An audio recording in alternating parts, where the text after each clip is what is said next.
Hello everyone, we will be starting arbitration and conciliation act 1996।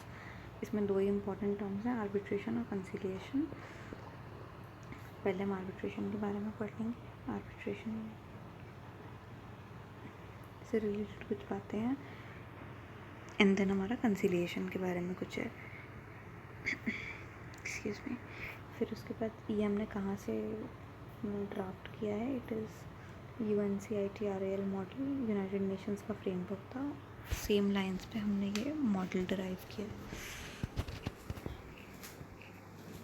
Next is arbitration general provisions. Arbitration alternate method of dispute resolution ADR है, which was evolve to address a major shortcomings of the court based system. क्या क्या shortcomings थी? ये तो 4 methods हो गए, arbitration, conciliation, mediation and negotiation. Shortcomings क्या थी? कॉस्ट ज़्यादा लगती थी, लॉयर की कॉस्ट, फ्लेक्सिबिलिटी नहीं थी, बहुत लंबा टाइम लगता था, कॉन्फिडेंशियलिटी नहीं थी, लाइकलीहुड नहीं था सेटलमेंट का, choice of forum, choice of solution, ये सब नहीं होता था लॉ में, मतलब कोर्ट में। तो इन सबको प्रिवेंट करने के लिए lower cost, greater flexibility, ADRs लाए गए। ADR हमेशा out of the court settlement. अच्छा, ये सब यूनाइटेड नेशंस में बहुत पॉपुलर था, तो हमने भी अडेप्ट कर लिया। Arbitration, conciliation, mediation, judicial settlement, लोक अदालत एंड परमानेंट लोक अदालत। आर्बिट्रेशन क्या करता है? आर्बिट्रेशन फ्लेक्सिबिलिटी देता है डिस्प्यूटिंग पार्टीज़ की to select a decision maker, existence of privacy and confidentiality, and renders final and binding decisions. Relevant terms क्या क्या हैं? आर्बिट्रेशन किसे कहते हैं? आर्बिट्रल ट्रिब्यूनल कौन होता है? जो आर्बिट्रेटर अपॉइंट होता है उसको आर्बिट्रल ट्रिब्यूनल भी कह सकते हैं अगर पैनल है उनका, या सोल भी तो भी। अवॉर्ड का मतलब होता है जो भी कंक्लूसिव डिसीजंस होते हैं। इंटरनेशनल कमर्शियल आर्बिट्रेशन का मतलब है इंडिविजुअल, जब कोई कंट्री आउटसाइड इंडिया का है, body corporate outside India, AOP BOI outside, इसका management control outside India, government of a foreign country. क्या क्या होगा process of arbitration? Party 1 and party 2 दोनों ने एक arbitral tribunal neutral third party appoint की, उसने एडजुडिकेशन किया, मतलब एडजुडिकेशन का मतलब formal expression of the decision. उसके बाद उन्होंने उसको एक बाइंडिंग डिसीजन बना के पास ऑन कर दिया। Basic features of arbitration. Basic features, arbitration agreement होता है एक्सक्यूज़ मी, आर्बिट्रेशन अग्रीमेंट होगा एंड देन आर्बिट्रेटर होगा एक। सीट ऑफ आर्बिट्रेशन मतलब जिस भी कंट्री में आपका आर्बिट्रेशन की सीट आप करोगे उस कंट्री के लॉज उस पर एप्लीकेबल होंगे। Party autonomy, arbitration can also give parties the choice of applicable law, मतलब जो भी आपको जो लॉ अच्छा लगता है जिस कंट्री का, जिस भी जुरिस्डिक्शन का, वो अप्लाई करा सकते हो। Finality of outcome, no appeal, appealable नहीं होता है एक्सेप्ट अगर कुछ बहुत लिमिटेड ग्राउंड्स हैं, that is incapacity, independence and impartiality, unfair. इन कुछ ग्राउंड्स के अलावा इसके जो चैलेंज नहीं कर सकते हैं, कुछ ही ग्राउंड्स हैं चैलेंज करने के। कॉन्फिडेंशियलिटी, ये अटमोस्ट इम्पॉर्टेंस का होता है, हर जगह यूज़ होगा। कोर्ट में क्या होता है, कैमरे वाले पहुंच जाते हैं, मीडिया वाले, हर चीज़ सबको पता होती है, बट इसमें ऐसा नहीं है, ये कॉन्फिडेंशियल अग्रीमेंट्स होते हैं, अरेंजमेंट्स होते हैं, सॉरी। आर्बिट्रल अवॉर्ड मतलब जो हम डिसाइड करते हैं वो आर्बिट्रल अवॉर्ड। एनफोर्समेंट बहुत सिंपल होता है क्योंकि ऑब्वियसली पार्टीज़ कंसेंटिंग है तो वो मानी जाती हैं।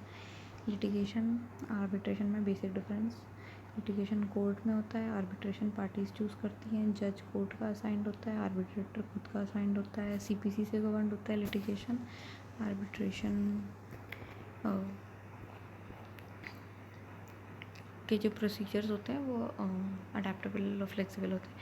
कॉन्फिडेंशियलिटी बहुत इम्पॉर्टेंट है, this is open to public, ये बहुत इम्पॉर्टेंट है। कोर्ट के डिसीजंस अपीलेबल होते हैं, न्यूमरस अपील्स, इसका चैलेंज नहीं हो सकता, बहुत लिमिटेड ग्राउंड पे चैलेंज होगा। इसका इन्फोर्समेंट फॉरेन कंट्रीज़ में डिफ़िकल्ट है, इसका इन्फोर्समेंट फॉरेन कंट्रीज़ में ईजी है। आर्बिट्रेशन कंसिलिएशन एक्ट 1996, उसके 3 अथॉरिटीज़ हैं, जुडिशियल अथॉरिटी, कोर्ट और सुप्रीम कोर्ट। जुडिशियल अथॉरिटी कोई टर्म डिफाइन नहीं है, जो भी अथॉरिटी है उसको जुडिशियल अथॉरिटी बोल देंगे।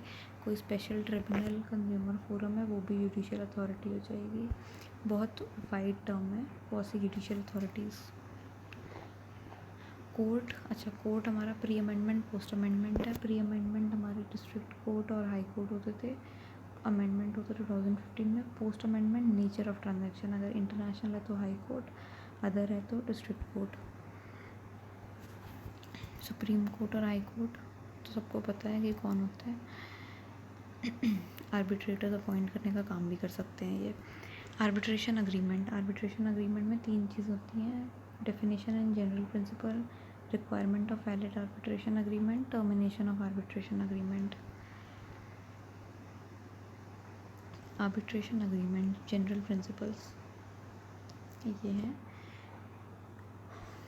आर्बिट्रेशन अग्रीमेंट में भी कोई कॉन्ट्रैक्ट होना चाहिए, कॉन्ट्रैक्ट लीगल रिलेशनशिप होना चाहिए। इलीगल कॉन्ट्रैक्ट आर्बिट्रेशन के लिए नहीं आप जा सकते हैं, लाइक आर्बिट्रेशन इन्वोक नहीं हो सकता इलीगल पे। फॉर एग्जांपल आपने किसी को किडनैपिंग करने का कॉन्ट्रैक्ट किया है, उसको आप कह रहे हो कि किडनैप नहीं किया, आर्बिट्रेशन में चलते हैं, नहीं, लीगल होना चाहिए। उसके बाद या तो ये कॉन्ट्रैक्ट का पार्ट हो सकता है या फिर ये सेपरेट भी हो सकता है। मतलब कोई जॉइंट वेंचर है, जॉइंट वेंचर की कोई प्रॉब्लम अराइज होंगी तो आर्बिट्रेशन में जाएंगे, तो वो जॉइंट वेंचर के क्लॉज में भी लिखा, अग्रीमेंट में भी लिखा जा सकता है, वो सेपरेटली भी लिखा जा सकता है।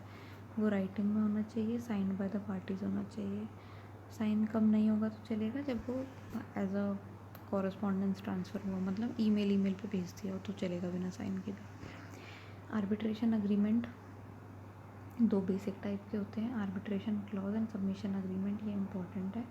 आर्बिट्रेशन क्लॉज का मतलब जो फ्यूचर के आर्बिट्रेशन हैं, सबमिशन मतलब एग्जिस्टिंग कंडीशंस हैं। मतलब किसी एग्जिस्टिंग मैटर के लिए आर्बिट्रेशन में जाना है तो उसको हम सबमिट करते हैं, उस पर हमारे पास ऑलरेडी चीज़ें हैं। कोई फ्यूचर है तो उसके लिए आर्बिट्रेशन।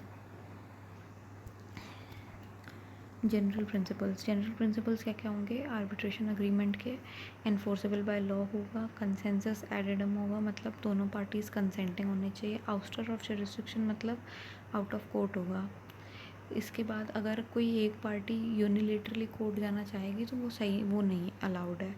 कोई भी पार्टी आउट ऑफ मतलब कोर्ट नहीं जा सकती unilaterally.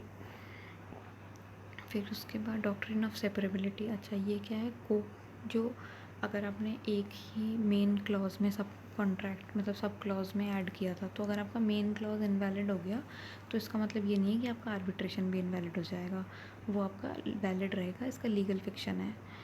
Competency to rule on its jurisdiction, arbitral tribunal has a capacity to rule in its own jurisdiction if it involves question of validity. अपनी जुरिस्डिक्शन में they can deal with the matters. Requirement of valid arbitration agreement, written होना चाहिए। अच्छा arbitration agreement, कोई भी agreement आपको बनाना है तो आप गूगल से निकालोगे, कोई भी अग्रीमेंट बनाना है तो यहाँ पर हम प्रोविजन से बनाते हैं या फिर डिसाइडेड केस लॉ से। राइटिंग में होना चाहिए, ओरल नहीं होना चाहिए। फिर उसके बाद क्लैरिटी ऑफ कंसेंट, कंसेंसस एडेडम होना चाहिए, वो भी वेग वर्ड्स नहीं यूज़ होने चाहिए, मतलब ऐसा लग रहा है कि कंसेंटिंग है, नहीं, both the parties must be clearly consenting. फिर उसके बाद डिफाइंड लीगल रिलेशनशिप, इसका मतलब है कि UNCITRL मॉडल पे बेस्ड है दैट स्टैट्यूट, इसका कोई डेफिनेशन है नहीं यहाँ पर, it is not defines it, but the idea is that अगर कोई डिस्प्यूट अराइज होता है किसी लीगल रिलेशनशिप से तो वो will be dealt with in arbitration. कोई इलीगल एक्टिविटी है, जैसे मैंने आपको बताया किसी से रैंसम लेना है, कोई एक्सटॉर्शन का केस है, कोई साइकेडेलिक सब्सटेंस का ट्रेड है, कुछ भी ऐसा है जो इलीगल है, उसके लिए आप आर्बिट्रेशन में नहीं सकते। मैंने उससे कहा था मेरे को ड्रग्स ला के देना, उसने नहीं ला के दिए, अब हम आर्बिट्रेशन में जा रहे हैं, नहीं, ड्रग्स की डीलिंग इलीगल है। फाइनल एंड बाइंडिंग होता है, न्यूट्रल पार्टी हमें डिसाइड करके देगी तो फाइनल एंड बाइंडिंग हो जाएगा। स्पेसिफिक वर्ड्स, अच्छा अगर कॉन्ट्रैक्ट में स्पेसिफिक वर्ड्स लिख दिए, कोई भी ऐसे रैंडम कॉन्ट्रैक्ट बनाया उसमें एक दो जगह लिख दिया आर्बिट्रेशन आर्बिट्रेटर, तो उससे आर्बिट्रेशन अग्रीमेंट नहीं बन जाएगा। उसके लिए क्लियर वर्ड्स का यूज़ होना चाहिए। डिस्प्यूट, कोई फ्यूचर डिस्प्यूट है या कोई करंट डिस्प्यूट है तो उसके लिए डॉक्यूमेंट सबमिट होना चाहिए। आर्बिट्रेबिलिटी मतलब मैटर जो है वो आर्बिट्रेशन के लिए परमिसेबल होना चाहिए। इसका क्या मतलब है? जैसे क्रिमिनल कोई केस है, क्रिमिनल डिस्प्यूट है तो वो आर्बिट्रेबल नहीं है, उसके लिए कोर्ट ही जाना पड़ेगा, तो ये कह रहा है आर्बिट्रेबिलिटी। सिग्नेचर तभी रिक्वायर्ड है अगर कॉन्ट्रैक्ट के फॉर्म में है, अगर कॉरस्पॉन्डेंस में तो सिग्नेचर की ज़रूरत नहीं है। टर्मिनेशन या तो म्यूचुअल कंसेंट से हो जाएगा या टर्मिनेशन प्रिंसिपल कॉन्ट्रैक्ट मतलब जॉइंट वेंचर ख़त्म तो आर्बिट्रेशन भी ख़त्म। डेथ ऑफ पार्टीज, अच्छा डेथ के केस में ये नहीं ख़त्म होता है। डेथ हो गई तो लीगल रिप्रेजेंटेटिव्स लायबल रहेंगे of the deceased person. Operation of law, अगर किसी जैसे आपका कोई लिकर बिजनेस के लिए आर्बिट्रेशन था, आप किसी जगह पर वो बाय ऑपरेशन ऑफ लॉ वो लिकर बिजनेस ही नहीं होता तो उससे रिलेटेड आर्बिट्रेशन भी नहीं होगा। आर्बिट्रल ट्रिब्यूनल क्या क्या करेगा, क्या होता है, requirement, duty, liability, number, procedure, manner of removal, authority, replacement, substitution, इतनी चीज़ें पढ़ेंगे हम। आर्बिट्रल ट्रिब्यूनल कौन अपॉइंट करता है, आप दो पार्टीज़, डिस्प्यूटिंग पार्टीज़ खुद भी अपॉइंट कर सकती हैं। उनसे नहीं हो रहा तो वो किसी को बोल सकते हैं, जैसे फिक्की,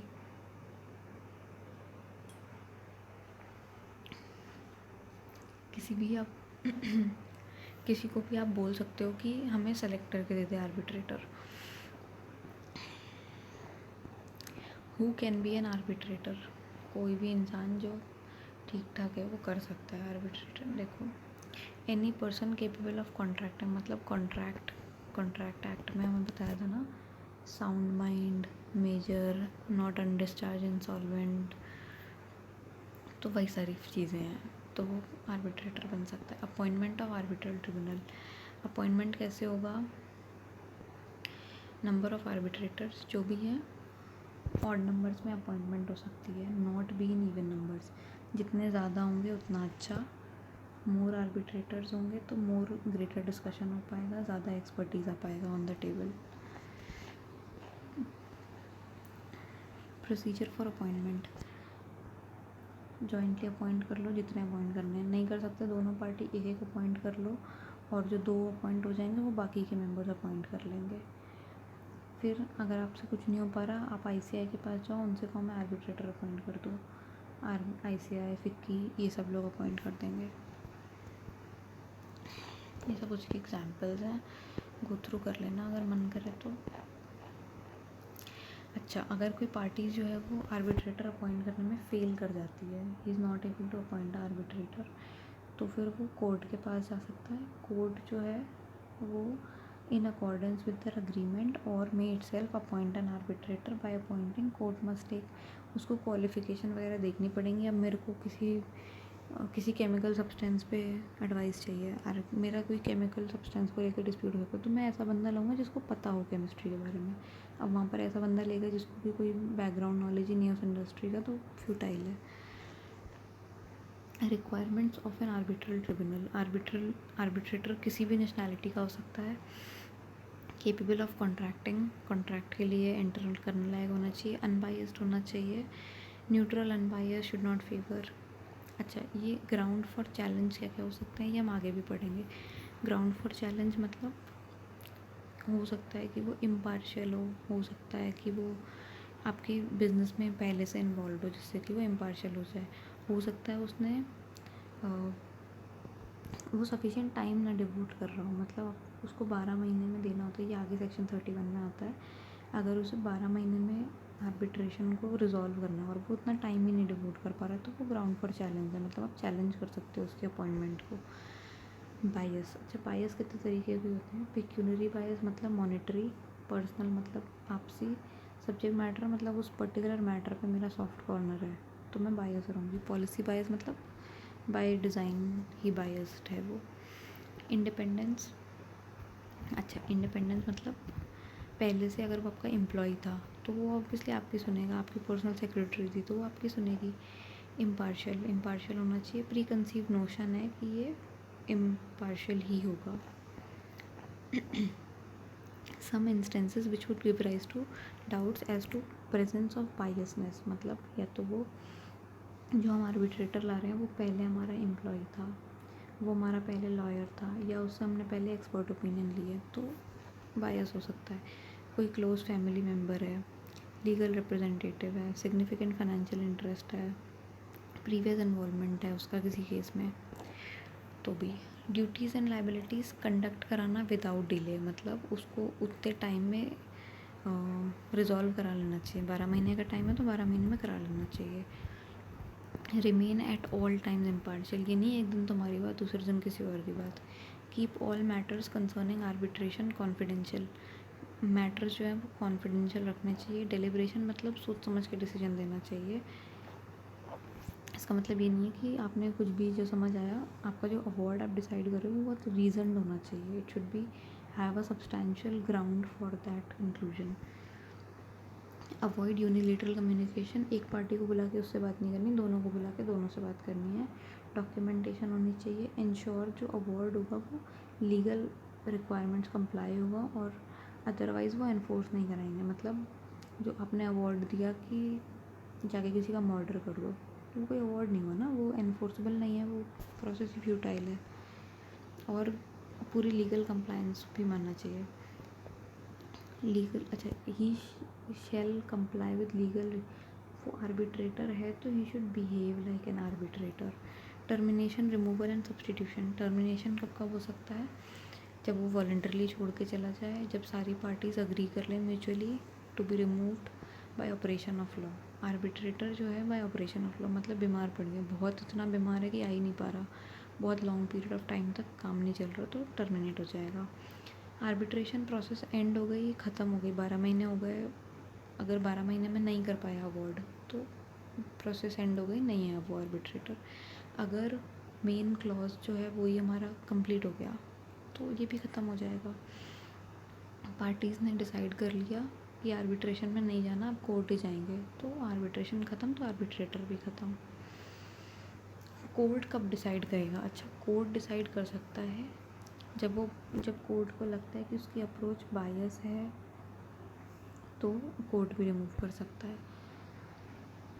चैलेंज कैसे होगा? अच्छा देखो, जैसे आपको किसी जज से कोई बात, आपको किसी जज की कोई बात सही नहीं लग रही है, आप जज से बात करोगे, तो सेम वैसे ही अगर आपको आर्बिट्रेटर की बात सही नहीं लग रही तो आप पहले आर्बिट्रल ट्रिब्यूनल से बात करोगे, फिर आप डिस्ट्रिक्ट और हाई कोर्ट में जाओगे, in case of domestic district court, in case of international high court, as the case में be. Steps to follow once an arbitrator, अगर कोई टर्मिनेट कर दिया तो दूसरा आर्बिट्रेटर कहाँ से लाएंगे? ओरिजिनल मेथड से ही अपॉइंट कर देंगे। अगर ओरिजिनल मेथड से नहीं कोई अपॉइंट किया पा रहा तो सुप्रीम कोर्ट से कहेंगे इंटरनेशनल के लिए और हाई कोर्ट से कहेंगे डोमेस्टिक के लिए। आर्बिट्रल अवार्ड, अच्छा आर्बिट्रल अवार्ड हमारे कितने टाइप के होते हैं? 4 टाइप के होते हैं, वो हम आगे पढ़ेंगे। यहाँ types of award, definition, requirement, challenges, enforcing. Who can challenge? सिर्फ जो पार्टी टू आर्बिट्रेशन अग्रीमेंट है वही चैलेंज कर सकती है, नो अदर पर्सन कैन। ये नहीं कि कोई रैंडम चलता फिरता बंदा चैलेंज करते, नहीं। अथॉरिटी डिस्ट्रिक्ट कोर्ट की होगी और हाई कोर्ट की होगी, अवार्ड सिर्फ इन्हीं के साथ चैलेंज होगा। टाइमलाइन मतलब 30 डेज़ के अंदर आपको बता देना चाहिए कि आपको अवार्ड सही नहीं लगा। आर्बिट्रल अवार्ड कितने टाइप के होते हैं? Final, interim, settlement, additional. Final मतलब फाइनल, ख़त्म केस। इंटरिम मतलब फाइनल के आने से पहले बीच में किसी एक सब्जेक्ट मैटर पे या किसी एक पर्टिकुलर सिचुएशन पे, या बाकी कुछ मैटर पेंडिंग है तो हमने बीच में कुछ अवार्ड दे दिया। सेटलमेंट अवार्ड मतलब अगर दोनों पार्टीज़ ने म्यूचुअली डिसाइड कर लिया तो आर्बिट्रेटर ऑब्जेक्ट नहीं करेगा फिर उसको, क्योंकि आर्बिट्रेटर का काम ही सेटलमेंट कराना है। तो अगर सेटलमेंट आपस में उन्होंने डिसाइड कर लिया पार्टीज़ ने तो वो वैलिड रहेगा। एडिशनल मतलब विद इन 30 डेज़ किसी को लगा कि कम है तो वो ज़्यादा अवार्ड विद इन 30 डेज़ के लिए बोल सकते हैं।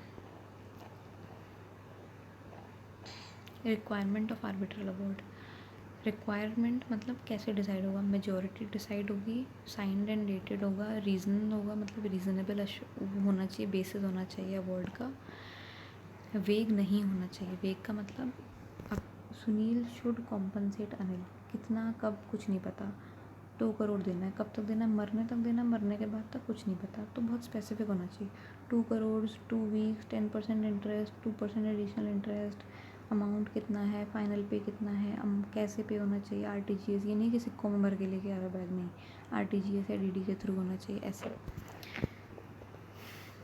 Should be capable of being performed, ये नहीं कि इलीगल है, ये कह दिया एक बैग भर के ब्राउन शुगर लानी है, नहीं, वो इलीगल हो गया। लीगल होना चाहिए, परफॉर्मेबल होना चाहिए, इलीगल नहीं होना चाहिए। अगेन डिलीवरी, अवार्ड जो है as soon as it is signed it should be delivered to the parties. Challenging an award, arbitral tribunal का जो अवार्ड है वो बहुत स्पेसिफिक ग्राउंड्स पे ही चैलेंज हो सकता है, नॉर्मली चैलेंज नहीं होता है। ग्राउंड फॉर चैलेंज क्या है? बायस दिख रहा है, अपेरेंट बायस है, तो किसी के फेवर में होता हुआ दिख रहा है तो गलत है, चैलेंज हो सकता है। ओवर स्टेपिंग जुरिस्डिक्शन, अब भाई ये ज्ञान दे रहा है आर्बिट्रेटर, हमने इससे पूछा भी नहीं, इसका जुरिस्डिक्शन भी नहीं था, ये ज़बरदस्ती बता रहा है कि नहीं तो इसमें ये और कर ले, नहीं, नहीं चाहिए। स्पेसिफिक ग्राउंड्स में क्या है? Party is under some incapacity, party कोई माइनर है तो वो आर्बिट्रेशन वैलिड नहीं है, वो ग्राउंड है। इनवैलिड आर्बिट्रल अग्रीमेंट, अग्रीमेंट ही इनवैलिड था स्टार्टिंग से, पार्टी की तीसरा पार्टी को नोटिस नहीं दिया, पार्टी को पता ही नहीं चला, अपने आप से आर्बिट्रेशन हो गई।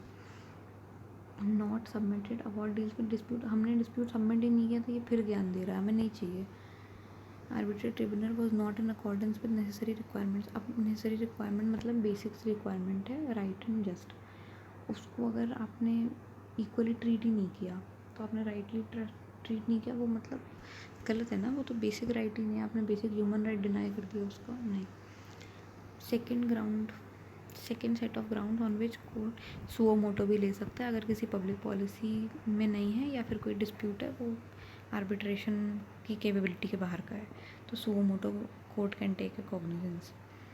अब कॉन्सिक्वेंस क्या होगा? चैलेंज तो कर दिया आपने कोर्ट में, कॉन्सिक्वेंस होगा set aside, confirm, modify, remit back. Set aside मतलब इनवैलिड हो गया, मतलब ही नहीं है उसका कुछ। कन्फर्म मतलब जो अवार्ड किया था आर्बिट्रल ट्रिब्यूनल ने वो सही है। मॉडिफाई मतलब थोड़े बहुत चेंजेस। रेमिट बैक मतलब कोर्ट ने वापस दे दिया 80 को कि ठीक करके लाओ वरना सेट असाइड कर देंगे। एनफोर्समेंट, एनफोर्सेबल होगा, एनफोर्समेंट आप नहीं करोगे, सीपीसी से करा लेंगे। कंसिलिएशन, आर्बिट्रेशन ख़त्म, कंसिलिएशन स्टार्ट हो गया। कंसिलिएशन हमारा एक और मेथड है एडीआर का, जहाँ पर क्या होता है, कंसिलिएटर अपॉइंट होते हैं। कंसिलिएटर क्या करते हैं, थोड़ा बाय डिज़ाइन ये विन विन सिचुएशन क्रिएट करते हैं। जैसे आर्बिट्रेशन तो विन लॉस सिचुएशन है, कंसिलिएशन विन विन सिचुएशंस के लिए होता है, लाइक एक कॉमन ग्राउंड पे आने के लिए। सिंगल डेफिनेशन नहीं है, कैरेक्टरिस्टिक्स हैं। कैरेक्टरिस्टिक्स के लिए एक छोटा सा शॉर्ट कोड है, याद कर लेना, FAVCN, फेवरेट है। कंसिलिएशन आपका फेवरेट मेथड होना चाहिए, FAVCN। F का मतलब फाइनलिटी, E का मतलब असिस्टेड प्रोसीजर, V का मतलब वॉलंटरी, CN मतलब कॉन्फिडेंशियलिटी एंड नॉन एडवर्सरियल। यहाँ से देख लेते हैं, FAVCN, finality, F assisted procedure, VCN, FAVCN आपका फेवरेट मेथड होना चाहिए। कैरेक्टरिस्टिक्स अगर किसी ने आपसे पूछ लिया तो।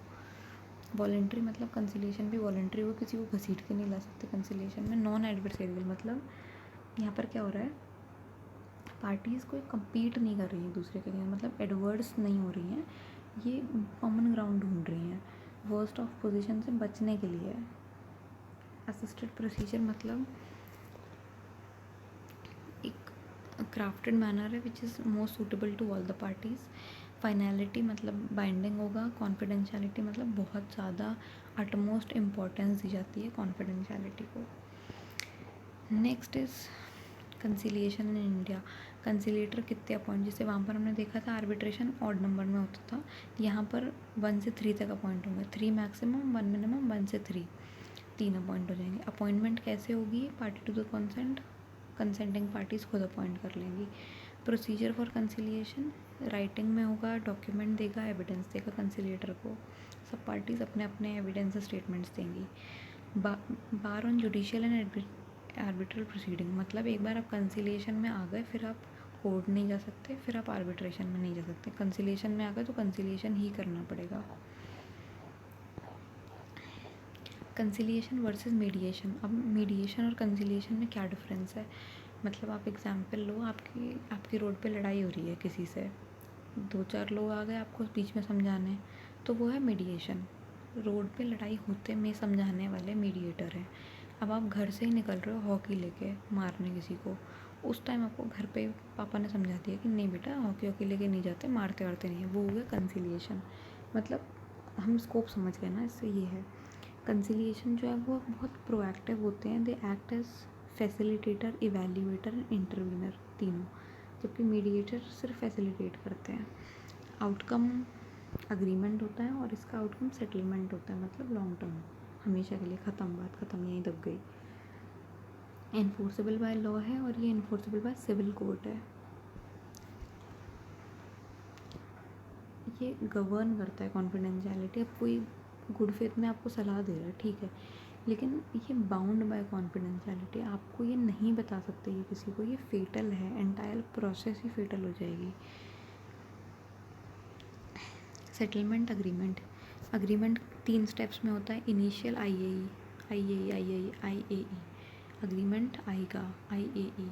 इनिशियल स्टेप मतलब डिस्प्यूट कैसे होगा, अटेम्प्ट टू कंसिलिएशन, अग्रीमेंट हो गया उसका, फिर उसके बाद वो अग्रीमेंट जो हमने किया कंसिलिएशन का उसको एनफोर्स करा लिया, ठीक है।